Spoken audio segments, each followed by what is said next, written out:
Today, Bob Spielman and I are excited to invite Caylin Holmes to join us on the new program that we've called Short Stories from the Front Line of Long-Term Care. Caylin, to get things started as an icebreaker, just tell me how long you've been in long-term care, and then we'll dive deeper into getting to know you. Sure, I've been in long-term care for about 18 years. And so, well, I don't know if you look old enough to have worked here 18 years. I was going to say you might be too young to have any long-term memories. But let's go back to your first day. How old were you when you got into long-term care, and what do you remember about it emotionally? What did it feel like? Were you scared? Were you excited? I was 18, fresh out of high school, getting ready to start college. And I was terrified the first day, to be honest. I just wanted to go in. I wanted to do a good job. And I wanted to make my grandparents proud, which is pretty much my catalyst for everything in life. And I got in there and it was so comforting. It was actually something I really enjoyed. Loved working as an aide, and I did it throughout all of college. And so I love that you said that you want to make your grandparents proud. Why your grandparents? Did they want you to go into long-term care? Were they in long-term care? So they actually were just a huge influence in my entire life. They helped raise me. I have wonderful parents who were here and present, but my grandparents were a part of absolutely everything I ever did. And one of the things that they instilled in me is that you treat everyone with respect. And especially when it comes to the elderly, that you have something that you can learn and gain from them all the time. So that you should always take each and every person as an individual and get all the experience from them that you can. So going into long-term care, I felt like I could make that difference kind of working in those day-to-day lives of those people. That's a beautiful story. Do you remember any specific moments with a resident in your first year that really stand out to you and made you realize this is an industry that you want to stay in for the long term? Yeah, I had a resident in particular that I really kind of bonded with. I had her on my regular assignment. We were together for probably a solid 8 months before I ever saw her have a visitor, which broke my heart. I didn't really know going into it that was a reality for some people. And I remember the day that her family came and they were talking to her about kind of their expectations and goals for her moving forward. And she looked to me and wanted my opinion. And I didn't realize that she, A, held that much stock in what it was that I had to say, or B, that she kind of put me on the same level and playing field as her family members, her loved ones. Because I was there with her day in and day out where they didn't get to see her as often. Wow, what a powerful story. You're no longer a fresh fish in our industry. What motivates you 18 years later to continue doing a great job as a frontline worker? Still that same sentiment, just wanting to make sure that everybody gets the care that they deserve. I feel like if you've you've invested your life into whatever it is that you did, whether you were a janitor, you were an engineer, whoever you were, you're now in your time of need. And there's no greater act of service than to give back to the people that are at that point in their life. You've probably trained a number of CNAs now that you've been trained up in the industry. Is there any advice that you would give to a 17-year-old or an 18-year-old who's thinking about long-term care, maybe thinking about acute care? What would you tell them that's special about the work and why they should come join us? As far as long-term care goes, I think anyone that's going to join long-term care, whether it's an aide, whether it's a nurse, fresh, or if you've been in the industry for a while, is that you really have to love what you do. If you're chasing a paycheck, this is not going to be the industry for you. You're an active role in someone's day-to-day life, and what you do or don't do can affect their outcomes. And that can be as small as just your attitude coming into work and as big as actual medical decisions that you make. So you have to be in this industry for the right reasons and because it's where your heart is. I like to ask a question's kind of a football analogy, which is, and I'm going to paraphrase it, and I'm not going to quote the person accurately, but a famous football player said about 20 years ago that he gets paid to work Monday through Saturday, but on Sundays he works for free.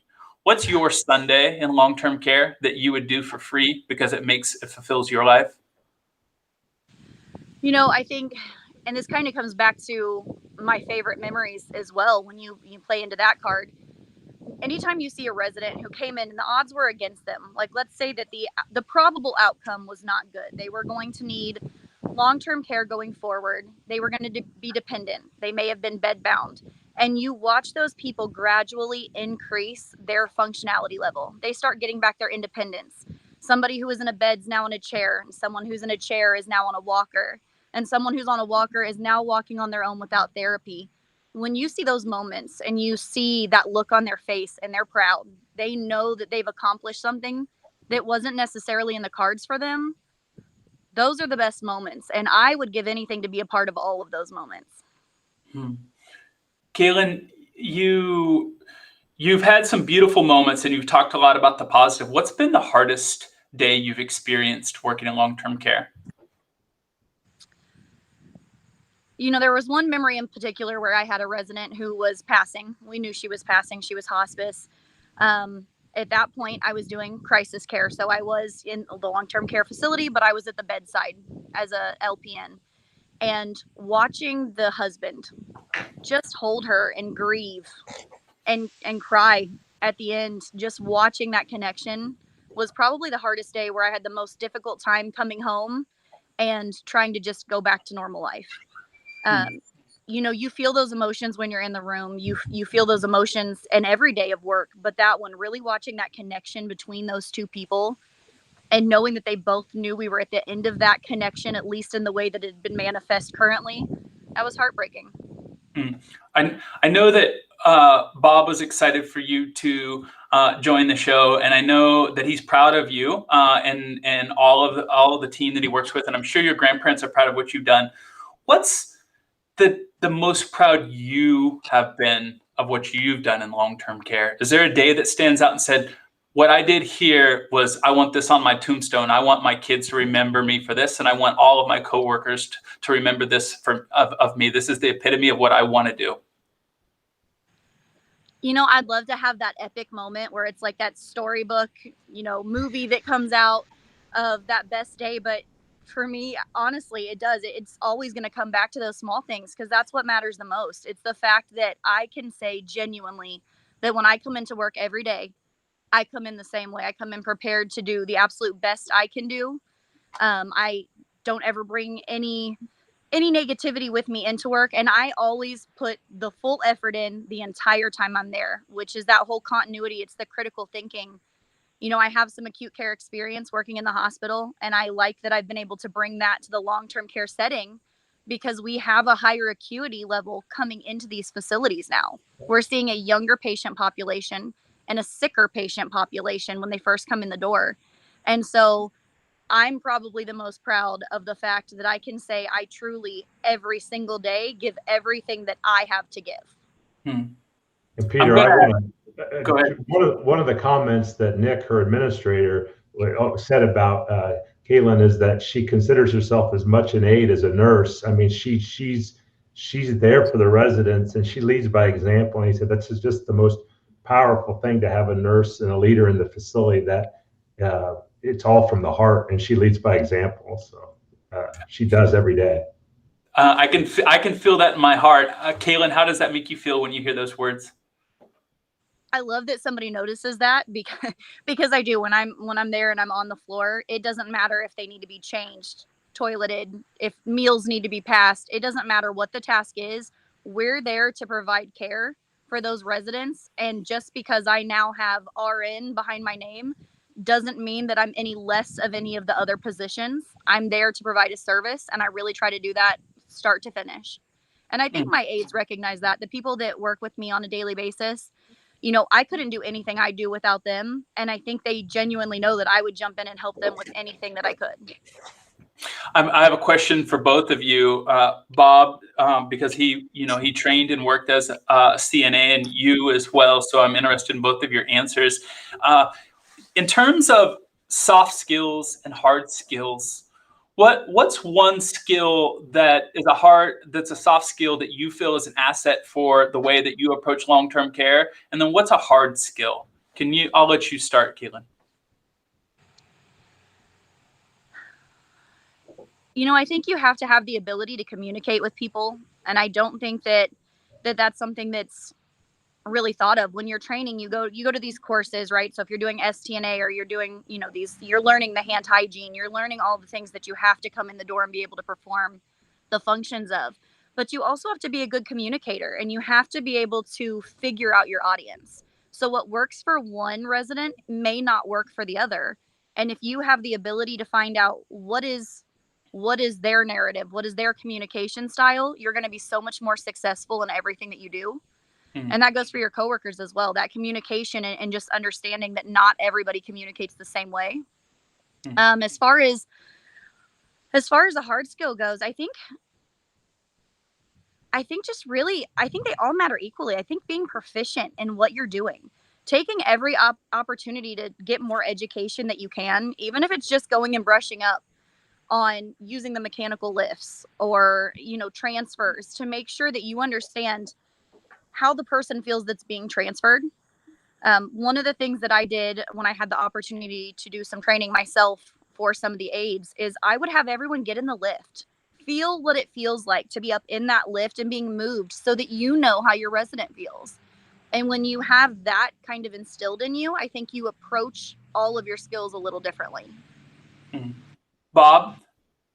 Yeah, I mean, I agree with Caylin. The communication piece, going into a resident's room and understanding that, you're there, this is their room, and there's a difference between, I've always heard this before, there's a difference between listening and waiting to speak.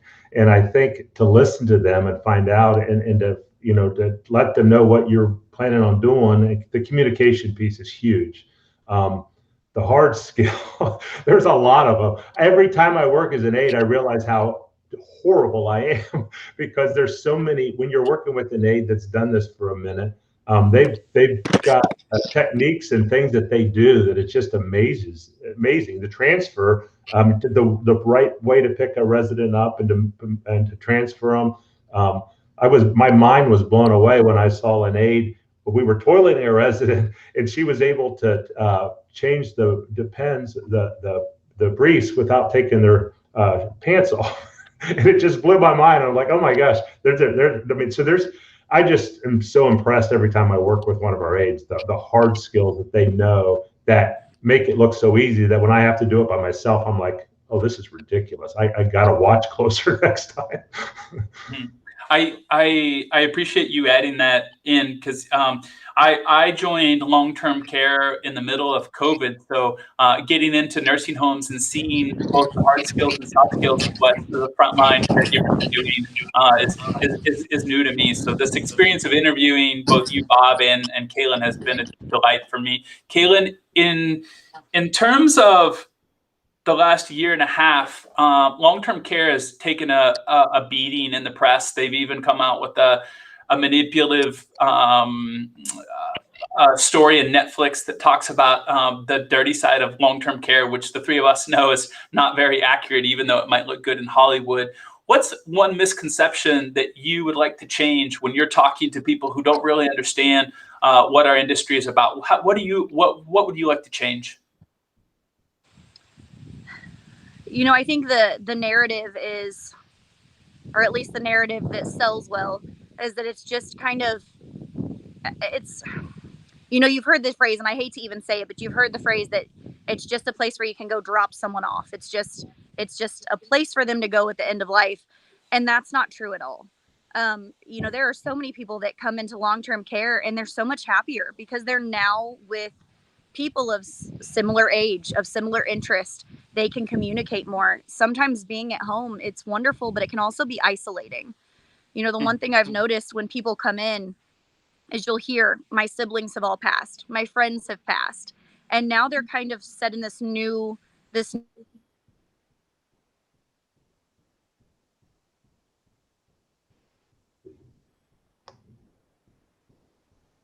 must have cut a little bit. Bob, can you hear me?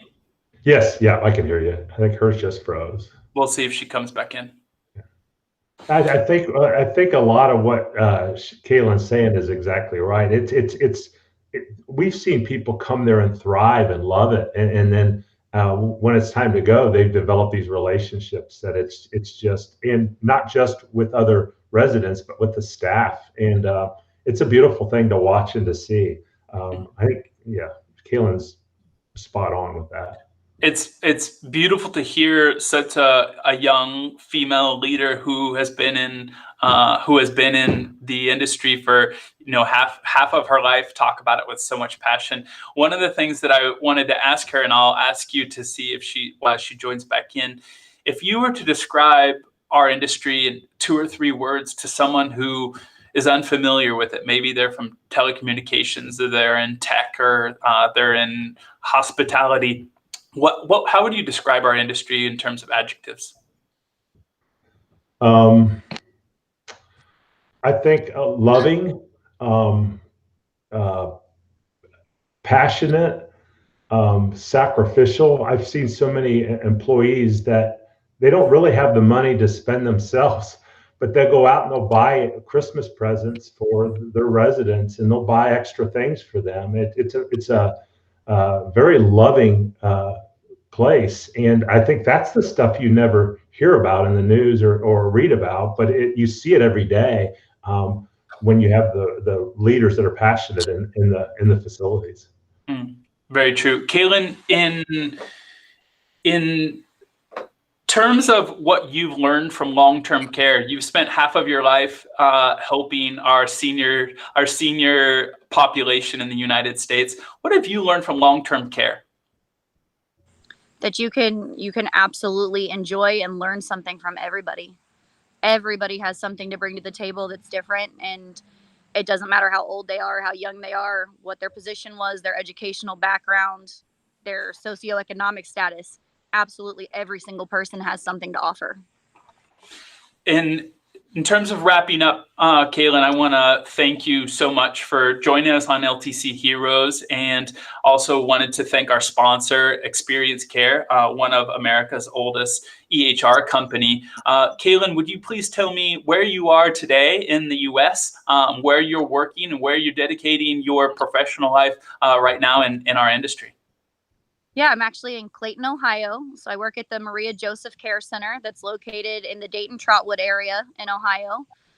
And I absolutely love working for that company. It's been great, and I've been there for 2 years now, and it's just been a wonderful experience. Well, thank you so much for joining us. Thank you, Bob, for making this happen and inviting Caylin and her team. We look forward to staying in touch. Thank you so much, Caylin. Have a great rest of your day. Thank you. You too. Thank you.